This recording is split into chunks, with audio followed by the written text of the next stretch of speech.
Se estás a copiar estratégias brasileiras à letra, talvez esteja aí o teu problema. E não é porque elas estão erradas, calma, mas porque elas foram pensadas para um comportamento de consumo diferente daquele que é o do teu público, o dos portugueses, sabes? Olá, seja bem-vindo a mais um episódio do podcast Mano a Mano. Este podcast é sobre estratégia, branding, marketing e negócios. E aqui eu não te trago verdades absolutas nem fórmulas mágicas, eu trago-te a minha verdade, o meu pensamento, aquilo que vou pensando e decidindo e explicando tudo para ti que estás desse lado para realmente conseguires implementar e melhorar o teu negócio. Eu sou a Mariana Mano e este podcast existe porque eu acredito que os negócios não falham por falta de esforço, mas por falta de clareza, por falta de estratégia e pensamento. Eu neste episódio quero trazer-te esta reflexão, mas com calma, porque isto não é sobre Brasil versus Portugal, de todo, mas é sobre uma coisa muito mais importante, que é o contexto do teu negócio, é o contexto de tudo aquilo que nós fazemos. Eu vou dividi-lo em 3 partes. Primeiro, eu quero explicar-te o porquê do marketing nunca funcionar isolado. Depois, explicar-te o que é que realmente muda o comportamento do consumidor português, para que tu também consigas conhecer um bocadinho mais da nossa forma de pensar e o porquê dela, que acho que é a base. E no fim, como é que tu podes adaptar e não cair neste erro de utilizar aquilo que não funciona no teu país e para o teu público. E fica já com esta, que é, o problema nunca vai ser tu aprenderes com outros mercados. Nunca. Mas é tu depois não fazeres a reflexão e a mudança de contexto. Portanto, haver aqui este filtro que é tão importante. Espírito crítico é sempre o mais importante. Começando então aqui com a primeira parte, já tenho aqui a minha mega cábula. O marketing não funciona no vazio. Há uma coisa que é muito importante perceberes desde o início, que é que o marketing realmente ele não funciona isolado. Ele funciona dentro de uma cultura, ele funciona dentro de um momento histórico, dentro de crenças, dentro da forma como as pessoas pensam, sentem e compram. E digo-te, eu comecei a perceber tudo isto muito por meio da observação, porque há muito conteúdo de marketing vindo do Brasil. E atenção, conteúdo excelente que eu adoro consumir. Aliás, no último episódio falei de 2 criadoras que eu absolutamente adoro consumir e aprender com elas. São especialistas muito bons, têm estratégias muito bem construídas, mas eu comecei a perceber uma coisa interessante, que é que nem tudo o que funciona lá funciona da mesma forma aqui. O que pode ser um bocado desapontante. Estou a tentar arranjar uma tradução direita para disappointment. Disappointing. Isto existe? Não, talvez não. Ok. Isto pode ser um bocadinho desmancha-prazeres. Pode ser até um bocado triste nós testarmos estratégias e dicas de vendas e mesmo de prospecção que vemos que funciona perfeitamente com o mercado brasileiro e que depois não funciona com Portugal. Mas porquê? Aliás, se calhar nem percebemos que é porque há uma mudança de país. Funciona para este e não funciona para mim, porquê? E aqui o problema não é nós aprendermos com o Brasil, é nós não traduzirmos antes de aplicar, não perceber aqui as pequenas mudanças que às vezes temos de fazer para as coisas funcionarem a nosso favor. Isto acontece porque nós não estamos a olhar para o essencial, que é para as pessoas que estão do outro lado, para o potencial cliente que está do outro lado. Isto porque o consumidor português, efetivamente, ele não compra da mesma forma que o brasileiro. E isto não é um julgamento, é apenas uma contextualização. Portanto, trazendo um bocadinho de cultura e história para aqui. Portugal, como sabemos, tem uma história muito própria. Aliás, amanhã é o 25 de Abril, então nenhum momento melhor do que falar-te disto hoje. Há pouco mais de 50 anos, faz amanhã 52 anos, nós estávamos sob uma ditadura. Foi uma parte da nossa história altamente impactante. Ainda hoje temos pessoas que viveram o 25 de Abril, que fazem parte e trouxeram e trazem essa cultura para o país. É uma parte da nossa história, da história das nossas famílias, que naturalmente faz de nós, ainda hoje em 2026, termos uma cultura naturalmente muito conservadora, uma relação muito diferente com o risco, uma relação muito específica com o dinheiro. E isto não vai de todo, nem tem desaparecido de um dia para o outro, porque senão já não estávamos assim hoje. Isto influencia muito a maneira como o português pensa, influencia muito a maneira como o português compra. E claro que há pessoas diferentes e das diferentes, não sei se chamar escalas sociais é que é a melhor maneira de distinguir, mas não vamos partir de princípios errados se eu estiver a aplicar isto mal, mas dos diferentes escalões sociais também temos formas de pensar diferentes, umas já mais abertas, menos conservadoras, e mesmo a relação com o dinheiro também varia de família para família.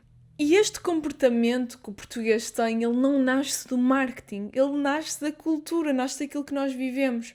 Falando aqui um bocadinho da nossa relação com o dinheiro. O consumidor português, ele é mais cauteloso, ou melhor, ele é mais agarrado ao dinheiro. É um facto. E isto muda tudo. Claro que há famílias e há pessoas que já têm uma melhor relação com o dinheiro, também possivelmente, provavelmente, nasceram num meio mais abundante. Isso é fabuloso e que bom. Que bom que para aí caminhamos, que bom, de coração. No meu caso não foi tanto isto que aconteceu, por isso também falo um bocadinho sobre a minha maneira de ver as coisas. Porque o português, naturalmente, por ser mais agarrado, por ter mais esta crença de escassez, tem mais este medo que um dia falte, acaba por pensar muito antes de fazer uma compra ou um investimento, acaba por demorar muito mais e precisar de muito mais segurança, principalmente falando de serviços iTicket. E claro que agora, se nós pensarmos nestas alternativas de parcelamento, que é o que mais existe no brasileiro, lá está, o brasileiro não deixa, por norma, eu estou a generalizar completamente, obviamente, mas por norma o brasileiro não vai deixar de comprar por não ter dinheiro à ordem, porque dá para parcelar. E a cultura do parcelamento está agora a surgir em Portugal, que pessoalmente eu não concordo, eu acho que se não tens o dinheiro não compras, é uma perspectiva pessoal, é uma opinião e uma decisão pessoal. Mas que por ainda haver tanta resistência a estes parcelamentos, há também muito mais pensamento por trás de cada decisão. Por exemplo, mesmo no meu programa de acompanhamento, eu tenho obviamente a possibilidade do pagamento faseado e a maioria dos meus clientes recorre a esta opção parcelada, mas todos eles, porque acabamos por conversar sobre isso, até já têm o dinheiro todo disponível para pagar. Mas preferem porque desta maneira sai da conta mensalmente e é mais confortável. Mas percebo que tem de haver esta segurança para a pessoa pagar. Há esta preocupação acrescida porque culturalmente temos muito medo que nos falte. E isto é normal, é cultural e é uma realidade com que temos de contar quando estamos a pensar a comunicação do nosso negócio e quem está do outro lado, não é? E lá está, não é que o português não compre, mas ele só vai comprar quando realmente confiar. E está aqui um dos pontos mais fortes. É que o português precisa de prova, repetição, contexto e tempo. Mas, acima de tudo, precisa de relação. Nós somos muito pessoas de pessoas, somos um povo muito caloroso, somos um povo muito hospitaleiro, somos conhecidos por isso, temos muito turismo, recebemos muita gente e as pessoas, por norma, elogiam muito a nossa maneira de receber os outros. E por isso nós também, tendo esta personalidade como base, vamos precisar de ter algum tipo de relação para depois também avançar para um negócio. Eu tenho um cliente meu, é um dos maiores clientes que tenho com uma das maiores empresas com quem trabalho, que eu acho fabuloso o facto dele ainda prezar. É uma empresa que está a modernizar-se bastante, portanto não estamos a falar de uma empresa que ficou no século passado, mas ainda há aqui muito esta preocupação com criar relações reais com os seus fornecedores, com realmente conversar, ir aos sítios, estar presencialmente antes de fechar um negócio que, para a minha geração, não é algo que seja imperativo acontecer, mas criar esta relação torna tudo mais fácil, tudo mais confiável, porque de repente sentimos-nos mais próximos. Aliás, mesmo eu, enquanto profissional, portanto, em nome do meu negócio, eu não fecho com um cliente com quem eu ainda não tenha tido a oportunidade de criar ali um bocadinho de relação, porque deixo de saber com o que é que é de contar, da mesma maneira que o cliente quer escolher o negócio com quem vai trabalhar. Muitos negócios, infelizmente, eu já consigo selecionar um bocado de quem eu quero que entre para eu trabalhar com eles. E esta necessidade de relação é muito portuguesa e tem muito valor. Porque o português gosta de conversar, gosta de contacto, gosta de perceber quem está do outro lado. E eu vejo muito isto no meu processo comercial. Eu já vi algumas estratégias, aliás, vi isto muito recentemente nas últimas semanas, em que vi que Para um negócio de social media, recomendavam fazer apenas uma chamada, ter uma proposta já pronta para essa chamada e tem de haver ali uma decisão na própria chamada. E para mim, isto não funciona tão bem assim em Portugal. Não funciona assim, pelo menos para o meu tipo de clientes. E olhando para o modelo de negócio, não acho que vá criar a ligação e a parceria que, para mim, é um dos pilares para o bom funcionamento dos serviços que eu pratico. Isto porque eu prefiro ter uma primeira conversa para nos conhecermos e depois uma segunda em que apresento a proposta, mesmo que ela tenha 24 horas de distância. São chamadas curtas, mas são 2 pontos de contacto que vão trazer mais tempo para pensar, vão alimentar e construir mais esta confiança. E eu percebo isto não por saber o que é o certo e o errado, mas porque eu estou a procurar entender e ler o meu mercado. E o meu mercado, apesar de, obviamente, eu tenho clientes que não adoram o conceito de reuniões, mas no início de todos eles foi preciso falar algumas vezes para realmente a confiança se construir. Porque no fim do dia não é só sobre aquilo que tu vendes, mas sobre o tempo que o teu cliente precisa para realmente confiar e tomar a decisão. Há aqui outro ponto muito importante que eu te quero falar, que é os gatilhos de urgência que funcionam, mas não da mesma forma. Em Portugal, eu percebo que quando é feita demasiada pressão, ela vai afastar e que quando realmente há segurança, ela aproxima. Ou seja, nós precisamos de repetição para a mensagem nos entrar. Mas se for uma repetição forçada ou muito em cima, ela vai afastar. Falo, por exemplo, de uma experiência que tive recentemente. Há uma pessoa que eu sigo online que vai fazer um workshop que me pareceu muito interessante desde o primeiro momento. Até pensei em comprar, fiquei ali a matutar.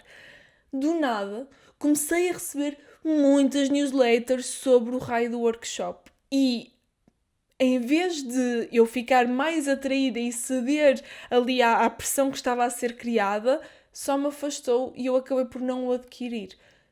Independentemente dele ser bom ou mau, da profissional ser boa ou má, tem a ver com a maneira como a comunicação é feita e é pensada para o seu público. E, provavelmente, isto mostra é que eu, pessoalmente, Mariana, não sou o público desta profissional.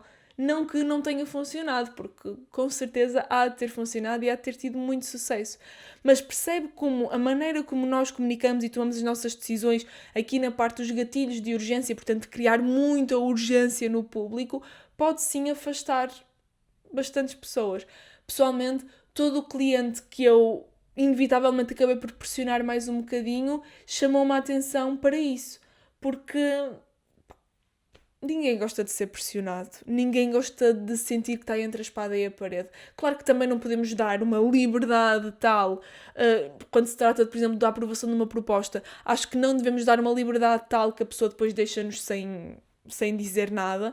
Mas também não devemos dizer tens 24 horas. Porque precisamos de tempo para pensar. Também porque eu defendo muito este tempo para raciocinar, para perceber se realmente estas decisões fazem sentido ou não. Pronto, também há aqui esta parte meio biased da minha forma de pensar. Mas realmente o consumidor português não é o melhor a responder à pressão e isto é baseado 100% na minha experiência, atenção. Acho que responde realmente muito melhor quando tem confiança e cria essa confiança. E ele próprio vai criar essa urgência, porque se está confiante, se a decisão está tomada, let's go, vamos avançar. Há aqui também uma diferença em como nós lidamos com a exposição. Isto porque nós gostamos sim de consumir conteúdo mais emocional. O português gosta muito de fofocar, gosta muito de falar da vida alheia, é muito cultural nosso, reality shows, sem dúvida, e adoramos, como um todo, consumir esse tipo de conteúdo.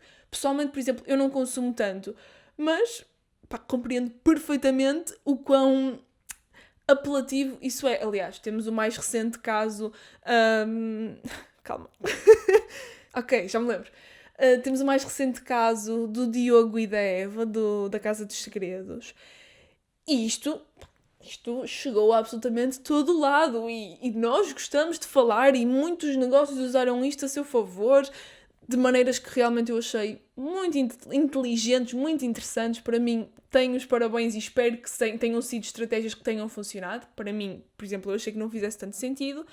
Mas não é por este consumo emocional que vem o consumo da compra diretamente associado. Ou seja, nós gostamos muito e somos muito atraídos por vulnerabilidade, o ser humano no geral tem isto, que é muito atraído pelos casos, por polémicas, vamos chamar-lhe assim, mas não vais necessariamente querer comprar por polémicas.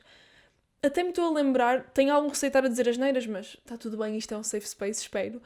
Mas, por exemplo, no caso da Virgínia, com os body splash dela, eu acho fabuloso como é que ela, tendo este produto associado à imagem dela e as polémicas que vão e vêm, e houve ali um momento em que ela estava a ser amada à fita. Acho eu. Eu confesso que eu não estou muito por dentro. Mas acho fabuloso como é que ela continua a ter vendas. E vendas, e vendas.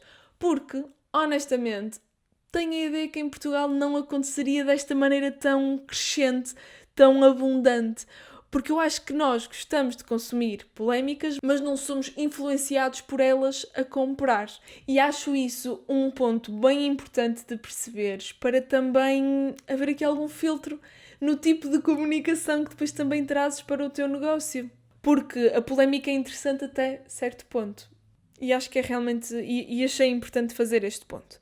E depois há outras coisas mais práticas. Por exemplo, o Facebook ainda funciona muito em Portugal. Principalmente em áreas mais commodity. Até te digo, eu acho que negócios tipicamente mais masculinos e para pessoas 50 a mais é Facebook all the way. Ou seja, construção... para mim... Assim de repente vem uma área da construção apenas à cabeça. Esta área da construção, também muita restauração de restaurantes típicos, muito Facebook a funcionar bem. Pá, tem diversos nichos que agora de repente é uma branca, portanto eu não os vou estar a citar porque eu não me estou a lembrar. E é muito importante nós não nos esquecermos que nem todo o nosso público está no Instagram e no TikTok. Claro que, dependendo da geração para a qual estamos a falar, se eu estiver só a falar para a minha geração, sem dúvida que é Instagram e TikTok, mas se eu quero falar com pessoas mais velhas, Facebook vai continuar a ser uma boa aposta, porque estamos a falar do consumidor português. Simples assim. E acho que não vale a pena andar a forçar à força toda. A forçar à força toda.